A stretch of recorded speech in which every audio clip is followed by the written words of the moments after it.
नमस्कार, स्वागत है आपका जी बिजनेस में। मैं हूं दीपक डोभाल और आप देख रहे हैं आपकी खबर आपका फायदा। महंगाई पर आरबीआई का अटैक जारी है। इसी कड़ी में आरबीआई ने रेपो रेट में ½ % की बढ़ोतरी की है। इससे महंगाई कम होगी, लेकिन सभी तरह के कर्ज भी महंगे हो जाएंगे। बेकाबू होती महंगाई पर अंकुश लगाने के लिए आरबीआई के पास रेपो दर बढ़ाने के अलावा और कोई चारा भी नहीं था और ये एक्सपेक्टेड भी था। आज हम इसी मुद्दे पर चर्चा करेंगे, समझेंगे कि रेपो रेट बढ़ाने से महंगाई को काबू में रखने में कितनी मदद मिलेगी, इससे इकोनॉमी पर कितना असर पड़ेगा। साथ ही समझेंगे कि महंगाई कम करने के लिए आरबीआई और सरकार को और क्या-क्या कदम उठाने की जरूरत है।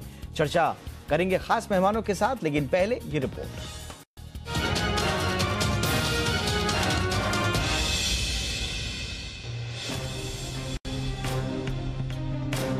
महंगाई का बढ़ता दबाव आरबीआई पर साफ देखा जा सकता है। नतीजा सामने है। देश के सेंट्रल बैंक ने एक बार फिर रेपो रेट को ½ % बढ़ाकर 4.9% कर दिया है। आरबीआई गवर्नर ने इसके पीछे तर्क दिया कि महंगाई टॉलरेंस लेवल से बहुत ज्यादा बढ़ गई है। महंगाई पर अंकुश लगाने के लिए रेपो रेट में 0.4% की बढ़ोतरी की थी। जाहिर है, सरकार और आरबीआई महंगाई के मोर्चे पर कोई चांस नहीं लेना चाहती। फिलहाल आरबीआई ने कारोबारी साल 2022-23 में अपने महंगाई दर के अनुमान को 5.7% से बढ़ाकर 6.7% कर दिया है। ऐसे में रेपो दर में और बढ़ोतरी के अनुमान से इनकार नहीं किया जा सकता। हालांकि आरबीआई ने कहा है कि मॉनसून बेहतर रहने की स्थिति में भी महंगाई कम होगी।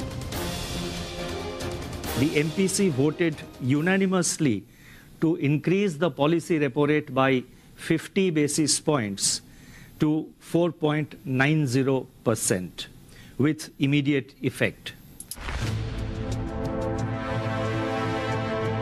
रेपो रेट बढ़ने के असर की बात करें तो इससे बाजार में लिक्विडिटी में कमी होगी। चीजों की मांग कुछ घटेगी और महंगाई कम होगी। जियोपॉलिटिकल संकट, खासकर यूक्रेन जंग के चलते सप्लाई चेन है, इससे फ्यूल और कमोडिटी की कीमतों में असामान्य उछाल आया है। वहीं ग्लोबल लेवल पर इकोनॉमी में स्लो डाउन आया है। डॉलर के मुकाबले सभी करेंसीज में कमजोरी देखने को मिली है। इससे हमारा इंपोर्ट महंगा हो गया है। फ्यूल, खाने का तेल सहित रोजमर्रा की चीजें महंगी हुई हैं। अप्रैल में महंगाई लगातार 7वें महीने बढ़कर 8 साल के हाई यानी कि 7.8% पर पहुंच गई है। होलसेल महंगाई भी 13 महीने से डबल डिजिट में बनी हुई है और अप्रैल में ये 15% के रिकॉर्ड आंकड़े को पार कर चुकी है। बैंकिंग सिस्टम से लिक्विडिटी को कम करने के लिए आरबीआई ने एक और हथियार चलाया है। उसने स्टैंडिंग डिपॉजिट फैसिलिटी रेट यानी एसडीएफ रेट को ½ % बढ़ाकर 4.65% कर दिया है। यानी बैंकों का अतिरिक्त पैसा जब आरबीआई के पास जमा होगा, इससे बाजार में लिक्विडिटी और कम होगी। महंगाई कम करने के लिए आरबीआई वो सारे हथियार इस्तेमाल कर रही है जिससे महंगाई कम हो सकती है। महंगाई को लेकर आरबीआई की चिंता की एक और बड़ी वजह वर्ल्ड बैंक के वो ताजा आंकड़े हैं जिसमें उसने दुनिया भर के देशों के ग्रोथ अनुमान को घटा दिया है। वर्ल्ड बैंक के मुताबिक दुनिया स्टैगफ्लेशन की ओर बढ़ रही है। इसका सीधा और सरल मतलब है कि महंगाई बढ़ रही है और ग्रोथ स्थिर है या इसमें गिरावट हो रही है। स्टैगफ्लेशन दुनिया भर की इकोनॉमी के मंदी की ओर बढ़ने का ट्रिगर माना जाता है। अब देखना होगा कि रिजर्व बैंक के फैसलों से क्या महंगाई काबू में आती है या सरकार को सप्लाई बढ़ाने के उपायों पर और ज्यादा काम करना होगा। अभी तो सीधा खामियाजा उन लोगों को उठाना होगा जिनके होम लोन की ईएमआई जा रही है या जो हाल फिलहाल में सस्ते होम लोन का फायदा उठाकर घर खरीदना चाहते थे। ब्यूरो रिपोर्ट, जी मीडिया।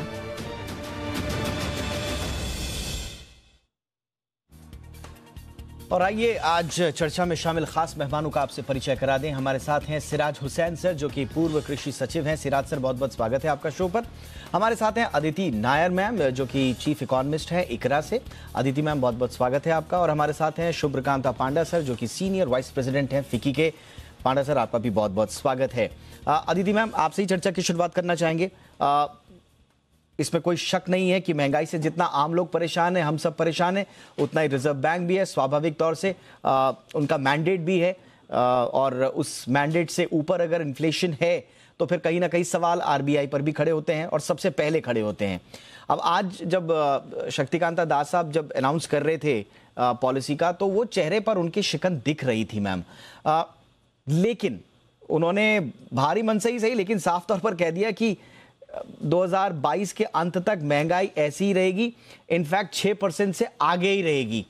ऐसे में 0.5% का ये जो ब्याज दरों में इजाफा किया गया है, क्या ये वक्त की जरूरत यही है या इससे और कुछ किए जाने की आवश्यकता है?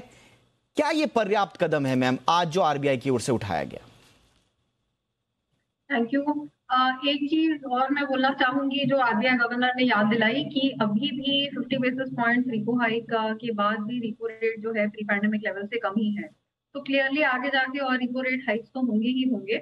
हमें लग रहा है कि अगली पॉलिसी में 35 बेसिस पॉइंट्स और उसके बाद सितंबर वाली पॉलिसी में 25 बेसिस पॉइंट्स का रेट हाइक होगा। और ये जो सारे मेजर्स हैं, ये क्यूमुलेटिव जो रिपो रेट का इंक्रीज है, ये इन्फ्लेशनरी एक्सपेक्टेशंस को आउट ऑफ को अनएंकर होने से रोकेंगे। अभी जो सिचुएशन है वो इस तरह की बनी हुई है कि underlying trigger high inflationary episode का है ग्लोबल, मोस्टली ग्लोबल फैक्टर्स, चाहे वो कमोडिटी प्राइसेस हैं, सप्लाई चेन डिसरप्शंस हैं, चाहे जो फूड में हमने इश्यूज देखे हैं फूड आइटम्स में जैसे कि व्हीट और एडिबल ऑयल्स। उसके साथ ही साथ क्योंकि क्रूड ऑयल प्राइसेस बढ़ के हमारे डोमेस्टिक प्राइसेस में ट्रांसमिट हो गई, उससे फर्स्ट और सेकंड राउंड इम्पैक्ट दोनों आए हैं।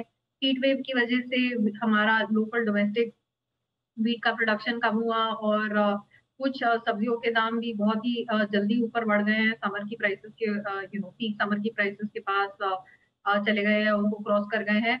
तो overall it's a storm of factors, mostly global, some domestic, जिनकी वजह से इन्फ्लेशन का इतना ज्यादा बड़ा कंसर्न आके खड़ा हो गया है।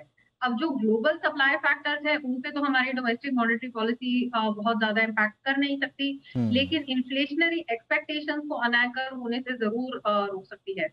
तो इस कॉन्टेक्स्ट में आज का जो रिपो हाइक था, हमने 40 बेसिस पॉइंट्स एक्सपेक्ट किया था in line with the previous of cycle policy meeting, लेकिन उससे बढ़कर थोड़ा 50 बेसिस पॉइंट्स का हुआ है और आगे जाके हम और 60 बेसिस पॉइंट्स एक्सपेक्ट कर रहे हैं अगली दो पॉलिसी में मिला के 60 मैम?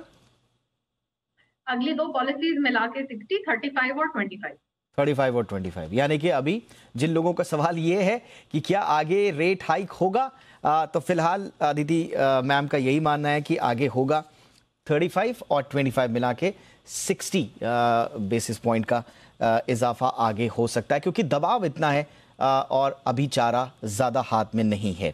सिराज सर, अब मेन चीज़ तो देखिए, अब महंगाई, अब आप इस पे हम बाद में चर्चा ज़रूर करेंगे इस पे कि हम, जैसा उसमें थोड़ा सा ग्लिम्स भी दिया है मैम ने कि ज़्यादा इम्पोर्टेड है और हमारा जो डोमेस्टिक इकोसिस्टम है उसमें थोड़ा सा प्रेशर पॉइंट्स हैं जिसकी वजह से महंगाई में इजाफा हो रहा है। बट आम आदमी की जो चिंता है सर, वो फूड इन्फ्लेशन को लेकर है और हर चीज़ के दाम बढ़ रहे हैं। सब्जी, दाल, फल, टमाटर 100 रुपए का मिल रहा है, हर कोई यही पूछता है। अब बहुत ज़्यादा आम आदमी को समझ में आता नहीं है, पॉलिसी आएगी, पॉलिसी में कितना बेसिस पॉइंट घटाया बढ़ाया, उसको तो यही है कि भाई अगर इतने टमाटर के दाम 100 रुपये हो गए तो फिर सरकार क्या कर रही है। तो क्या आपको लगता है सर, मद्देनजर रखते हुए तमाम ग्लोबल और डोमेस्टिक सिचुएशंस को सरकार जो कदम उठा रही है वो पर्याप्त है कि आम आदमी की जेब पर इतना बोझ ना पड़े? कि मुझे लगता है कि सरकार की मजबूरियों को देखते हुए जो कदम सरकार ने उठाए हैं वो मैं कहूँगा अच्छे डायरेक्शन में हैं, और सरकार को ये रियलाइजेशन हो गया है कि हम एग्रीकल्चर में उतने सरप्लस नहीं हैं जितना कई सालों से हम और हमारे कमेंटेटर्स समझ रहे थे। मैं चाहता हूं कि डॉक्टर आदिति नायर इस इशू को और डिटेल में एग्जामिन करें अपनी टीम के साथ कि क्या इंडिया के एग्रीकल्चरल सरप्लसेस परमानेंट हैं या ये सरप्लसेस किसी साल होते हैं, 1-2 साल होते हैं और फिर हम डेफिसिट में चले जाते हैं। इस समय सरकार की मुश्किल ये है कि ग्लोबल प्राइसेस बहुत हाई हैं और डोमेस्टिकली क्लाइमेट चेंज का बहुत ख़राब इम्पैक्ट फसलों पर पड़ रहा है और उसकी वजह से हमारी सप्लाई साइड प्रॉब्लम्स चल रही हैं। बस मैं ये कह के अपनी बात ख़त्म करता हूँ कि रिजर्व बैंक ऑफ इंडिया ने जो फैसला किया है ये कदरे देर से आया है। काफ़ी दिनों से हम लोग ये देख रहे थे कि wholesale price inflation double digit में आ रहा है, तो इसको तो रिटेल में रिफ्लेक्ट होना ही था। ये कुछ देर से आया है कदम, लेकिन फिर भी हम ये कहेंगे कि अगर मॉनसून की प्रोग्रेस ठीक रही और खरीफ की क्रॉप ठीक आई तो हम समझते हैं कि फूड इन्फ्लेशन पे काबू किया जा सकेगा। एब्सोल्युटली। मैं शुभ्रकांता सर आपके पास आना चाहूंगा। बिल्कुल सही, जैसा कि सिराज सर ने भी कहा कि होलसेल प्राइस इंडेक्स लगातार बढ़ रहा था। इनफैक्ट 17-18 साल के हाई पर हमने देखा। अब आरबीआई अपना पॉलिसी जो है वो ज्यादातर मद्देनजर सीपीआई को रखता है, लेकिन हम जानते हैं कि डब्ल्यूपीआई बढ़ेगा तो कंपनीज का, इंडस्ट्री का, जो इस देश की इकोनॉमी की बैकबोन है, उनका इनपुट कॉस्ट बढ़ रहा है, उन पर दबाव आता है, उनके लिए कामकाज करना मुश्किल हो जाता है। तो इस वक्त सर, पहले तो मैं यही सवाल आपसे पूछूंगा, इस वक्त इंडस्ट्री कितना पेन पॉइंट में है, इंडस्ट्री पर कितना दबाव है, और आज का जो कदम उठाया गया आरबीआई से, क्या यह आप लोगों की एक्सपेक्टेड लाइंस पर था या अभी भी कुछ कमी है? देखिए, एज फार एज आज का जो पॉलिसी अनाउंसमेंट था एमपीसी का मीटिंग के बाद, तो हमारी एक्सपेक्टेशन यही थी कि रिपो रेट बढ़ेगी और जो एकोमोडेटिव स्टांस पहले था उसको घटाकर एकोमोडेशन घटाने की या कम करने की एक और आरबीआई बढ़ेगी। तो उस हिसाब से तो मैं जरूर यही कहूंगा कि एक्सपेक्टेड था। और महंगाई तो जरूर एक परेशानी की, बढ़ती हुई महंगाई तो जरूर एक परेशानी की बात है, और उसको कंट्रोल करने के लिए दोनों मॉनेटरी और फिस्कल पॉलिसी की जरूरत होती है। तो आरबीआई के हाथ में मॉनेटरी पॉलिसी है, और आरबीआई आज जो कदम लिए हैं उससे मुझे लगता है कि थोड़ा टाइम लग सकता है, लेकिन इन्फ्लेशन कंट्रोल आएगा इन स्टेप्स के वजह से। और गवर्नमेंट की साइड से जो फिस्कल पॉलिसी रहती है उसमें भी कई कदम उठाए गए हैं, जैसे कि फर्टिलाइजर सब्सिडी को बढ़ाना और फ्यूल प्राइस दरें जो कम की गई हैं उसके वजह से थोड़ा भी उसका असर भी होगा। तो दोनों क्या कहते हैं कि मॉनेटरी और फिस्कल पॉलिसी को इन कॉन्सोनेंस काम करना पड़ेगा, आरबीआई को और गवर्नमेंट को इन कॉन्सोनेंस काम करना पड़ेगा, जो कि कर रहे हैं। और जैसे पहले अदिति जी ने बताई कि इन्फ्लेशन तो सिर्फ इंडियन फिनोमेना नहीं है, ये ग्लोबल फिनोमेना है। और इंडिया का इन्फ्लेशन ज्यादातर इम्पोर्टेड है due to high commodity prices, specially fuel.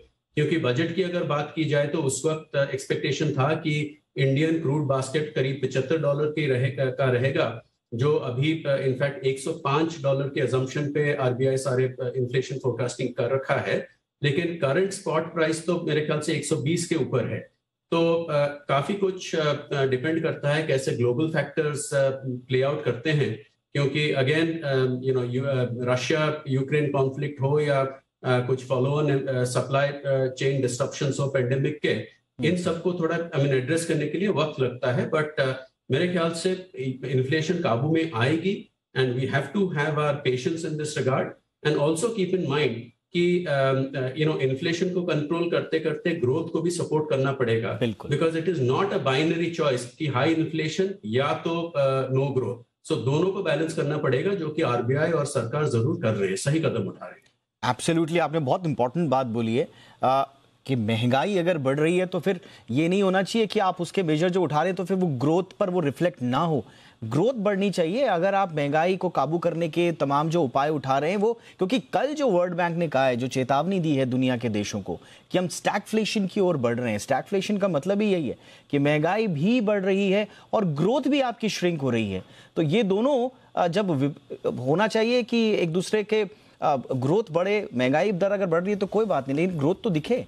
लेकिन अगर ग्रोथ भी नहीं बढ़ रही है और महंगाई भी बढ़ रही है तो फिर दुनिया मंदी की ओर जा सकती है। ये वर्ल्ड बैंक की रिपोर्ट है, इस पर भी हम चर्चा करेंगे और क्या क्या हमारे पास अभी ऑप्शंस बचे हुए हैं। तो महंगाई पर प्रहार तो किया है आरबीआई ने, लेकिन क्या महंगाई की रफ्तार थमेगी, इस पर कर रहे हैं आज हम चर्चा। Aditi ma'am, coming back to that stagflation जिसके बारे में कल अपनी रिपोर्ट में वर्ल्ड बैंक ने चेतावनी भी जारी की है। अब सिचुएशन तो यही लग रही है क्योंकि ग्रोथ का इंटरनेशनल जो अनुमान है वो तो घटाया ही है वर्ल्ड बैंक ने, साथ ही साथ भारत के लिए भी 1.25% घटाया है, और इधर रिजर्व बैंक खुद 1% महंगाई का अनुमान बढ़ा रहे हैं।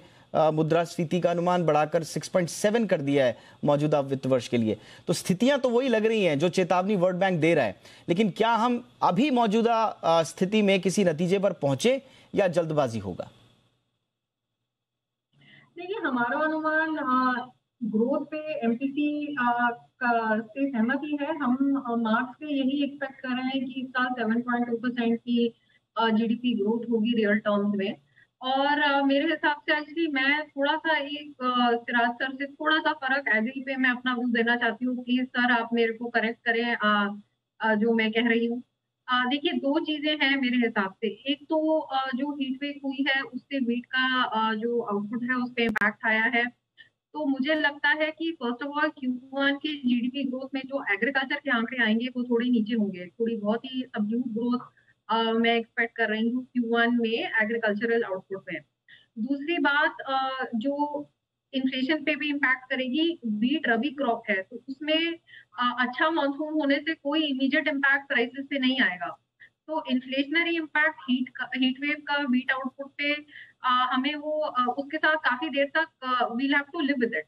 तो सिर्फ रबी का जब आगे जाके अगले साल में हार्वेस्ट आएगा उससे इम्पैक्ट पड़ेगा व्हीट हार्वेस्ट पे। तीसरी बात जो अभी का खरीफ क्रॉप अब तो होने वाला है, तो यस आईएमडी ने अपना मॉनसून के फोरकास्ट को थोड़ा बेहतर किया है। रेजर्वोयर लेवल सीजनल टर्म्स में पिछले साल से बेहतर है, लेकिन मेरे हिसाब से दो कंसर्न्स हैं। एक तो ये है कि फर्टिलाइजर अवेलेबिलिटी, और दूसरी ये है कि जिस तरह से हमें लग रहा है कि शहरों में कॉन्टैक्ट इंटेंसिव सर्विसेज अब काफी डिमांड में ऊपर होगी, तो वहां पे जॉब्स वापस रिवाइव हो जाएंगे। तो मुझे एक ये शक है कि इस साल availability of man power rural areas में सोइंग करने के लिए शायद पिछले दोनों सालों से कम होगी। जो हमने लॉकडाउन के टाइम में देखा था कि कंस्ट्रक्शन की जॉब्स पे इम्पैक्ट आया था, जनरली सर्विसेज सेक्टर में बहुत मंदी थी। तो यहाँ पे इम्प्रूवमेंट होने से मुझे ये डर है कि एग्रीकल्चरल लेबर की अवेलेबिलिटी थोड़ी कम हो जाएगी। तो अच्छा मानसून होने के बावजूद शायद ऐसा हो सकता है कि एकरेज ऊपर तो मुझे लगता है बिल्कुल भी नहीं जाएगी, लेकिन मुझे डर है कि एकरेज इस साल थोड़ी कम ना हो जाए। तो उसकी वजह से मेरा तो Q2 और Q3 का भी जो एग्रीकल्चरल जीडीपी ग्रोथ का फोकस है वो बहुत ज्यादा ऊपर नहीं है। और इसलिए मेरे को थोड़ा सा ये डर है कि ओवरऑल देखिए कुछ चीजें तो थम जाएंगी, जैसे कि वेजिटेबल प्राइसेस इवेंचुअली नॉर्मलाइज हो जाएंगे। अच्छे एमएसपी से अगर ऑयल सीड्स की प्रोडक्शन को बढ़ा दिया जाता है तो वहां पे थोड़ा बहुत कूलिंग इम्पैक्ट हो जाएगा। बट आई एम अफ्रेड कि थोड़ा बहुत फूड इन्फ्लेशन जो है बहुत जल्दी नीचे नहीं आने वाला। बिल्कुल। सिराज सर आपका कमेंट इस पर, क्योंकि आरबीआई गवर्नर ने भी कहा कि मॉनसून के बाद कुछ दबाव कम होने की उम्मीद है, क्या वाकई में उम्मीद रखें? देखिए एक तो सबसे अहम बात यह है कि इन्फ्लेशन में एक्सपेक्टेशंस बहुत मैटर करती हैं। अगर जो मॉनसून नॉर्मल होगा तो एक्सपेक्टेशन सबड्यू हो जाएंगी, और एक्सपेक्टेशन सबड्यू होने से इन्फ्लेशनरी ट्रेंड थोड़ा सा चेक होता है। जहां तक रबी की बात है तो ये बात सही है कि गवर्नमेंट के एस्टिमेट्स अब भी कह रहे हैं कि 106 मिलियन टन गेहूं का प्रोडक्शन है, और ट्रेड एस्टिमेट करीब 90-95 मिलियन टन है। अब ये बड़ी एक मुश्किल की बात है कि ये दोनों में इतना ज़्यादा डिफरेंस है। मैं ये समझता हूँ, मैंने लिखा भी था अप्रैल में, कि गवर्नमेंट ने ये ठीक ही डिसीजन लिया जो व्हीट एक्सपोर्ट्स को रिस्ट्रिक्ट किया। ये अलग बात है कि वो डिसीजन बहुत सडनली आया और उसको फेज आउट कर सकते थे। इसी तरीके से हम ये समझते हैं कि मॉनसून की प्रोग्रेस को वॉच करते हुए गवर्नमेंट को अपने जो ट्रेड पॉलिसी है उसको फाइन ट्यून करने की ज़रूरत है। अब देखिए पिछले एक साल से हम देख रहे हैं कि चने के प्राइसेस एमएसपी से नीचे चल रहे हैं, लेकिन सारी पॉलिसीज जो लागू की गई थी सितंबर अक्टूबर में इन्फ्लेशन को देखते हुए वो आज भी चने पे लागू हैं। तो हमारा पॉलिसी इन्वायरमेंट में जो एजिलिटी चाहिए उसको करने के लिए एक एम्पावर्ड ग्रुप ऑफ मिनिस्टर की ज़रूरत है जो हर हफ्ते मीटिंग करके इन सब चीज़ों पर डिसीजन ले सके। एब्सोल्युटली।